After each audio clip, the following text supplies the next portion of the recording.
आज मैं आपको सोलर सिस्टम के सारे प्लैनेट्स की आवाजों को सुनाने वाला हूँ।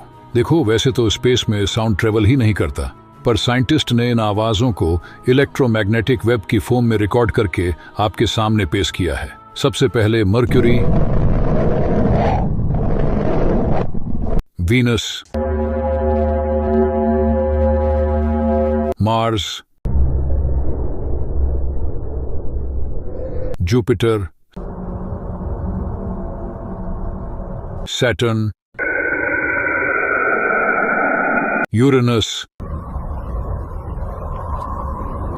नेपट्यून। प्रेशर नहीं है, चुरा लो। आपको कौन सी आवाज सबसे खतरनाक लगी, कमेंट्स में जरूर बताना।